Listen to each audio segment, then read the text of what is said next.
Hello. Yes, I'm Brother Sean, and I'm coming to you in a short video. A video that's really a summation of my life's work in supporting, befriending, and embracing a client group who have become riddled with guilt and fear. A mindset that has initiated mental illness into their lives, which has alienated their heart from a loving God. This short video is not about me trying to be clever or become an expert.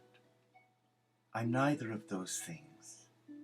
Because as a Franciscan who embraces all faiths, like our founder, St. Francis of Assisi, we come to the children of God, regardless of their color, their creed, or their sexual orientation, and we embrace the living Christ within them. Whether they believe or not is irrelevant. What is relevant for me, as one who has been anointed by God to live a simple life in service, a life of prayer, and embrace the Franciscan values more of hospitality, where we provide love and friendship rather than a dogmatic approach. Down through the years, I have met some incredible people in my faith journey. As a young nursing monk, in training back in the 60s when we would support the Bon Secure nuns in Cove, County Cork, help them with managing the care of their male residents and giving those elderly men, great men, a shave, a bath, and dressing them. And the sisters would reward us with some beautiful homemade cakes and scones. That was a tangible expression of love.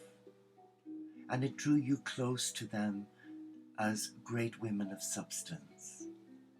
And they were a great help in my spiritual path. And then as a young nursing monk working in the state hospitals, people would look upon you with great respect, but you had to earn that respect. But in the early days, I was so pro-Catholic it was untrue. I would have nobody say anything bad about my church. I was really immature. It's the only word I can say. When I look back, I was naive, like a lamb led to the slaughter. But then over the years, I began to mature and realize that through my own mistakes and shortcomings, I experienced God's love on a tangible level for myself. And I've been very privileged to meet some of the greatest teachers, not spiritual masters like Jesus and Francis, Gandhi and the Lord Buddha, but the patients that I was privileged to nurse who were dying. The clients who bought into our retreats, both here in the UK, in Scotland, in Wales, and abroad in Madeira and Egypt. I met such beautiful souls that for me, they were my greatest teachers. Because in their vulnerability and availability, they would share their life story, their woundedness, and you could see, you could feel and discern the pain that they were going through, and the result of that pain was their guilt, a real sense of loss, many of whom were Christian, and a large proportion of that Christian group were Catholic brothers and sisters who were alienated from their church because they dared to be different. And that rejection, in many cases it was a public rejection, where many people were told why they were rejected by their priest or vicar. And eventually they found me, and God used me not to shout at them, not to lecture to them, but to just embrace them. Many had been sexually abused, some by clergy. some by partners, some by family members, father and mother. But the guilt that they nurtured was destroying their peace of mind.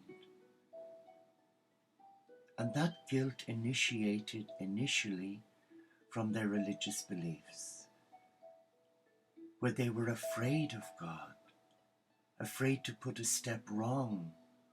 And then, of course, when they got the edicts from Rome or Canterbury, particularly for those whose sexual orientation met with disapproval,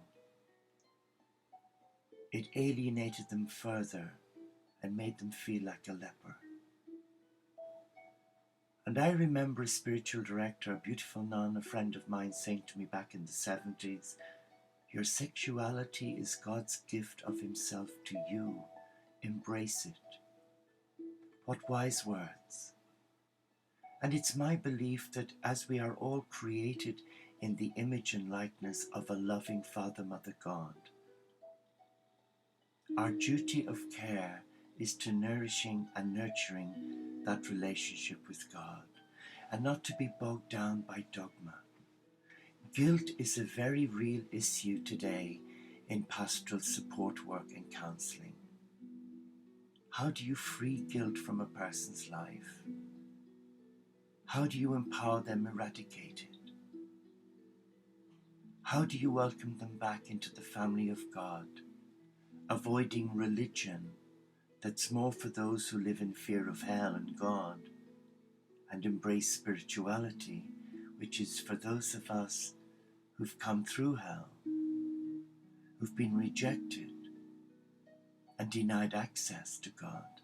Spirituality is a more meaningful way of life because it's free of dogma. I can only speak for myself, but I know that the negative dogma from my own church as a Catholic Christian left me with a lot of guilt. And when I left the monastery back in 74, not through choice, I was forced to do it on health grounds because I was becoming a manic depressive because of the lack of Christian love. And many of us left, and many left God.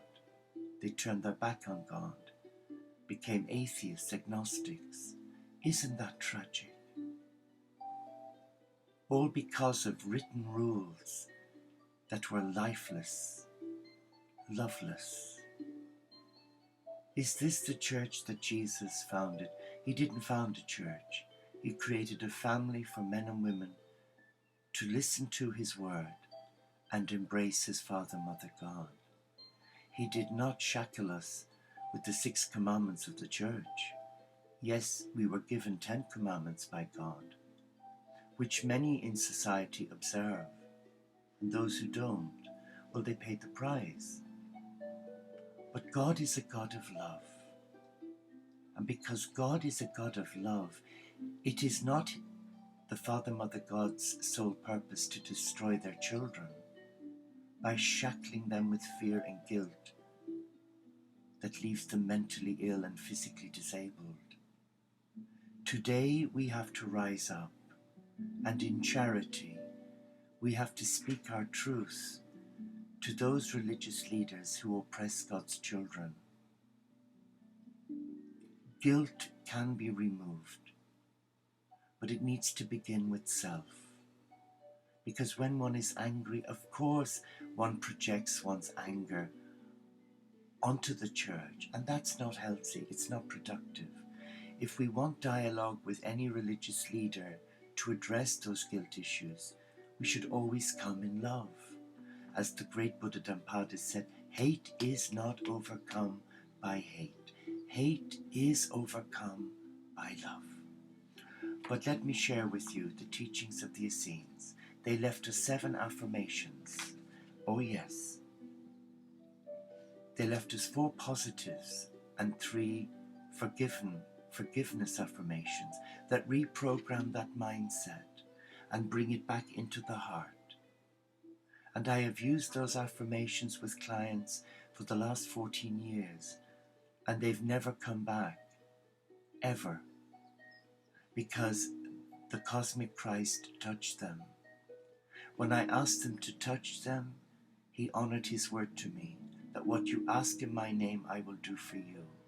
If you need help, surrender your heart to love and ask the Supreme to touch you and set you free from guilt. Guilt can be removed, but it's up to you to use your gift of free will and summon the company of heaven, and they will help you be free. And let not guilt destroy a loving relationship with a loving Father, Mother,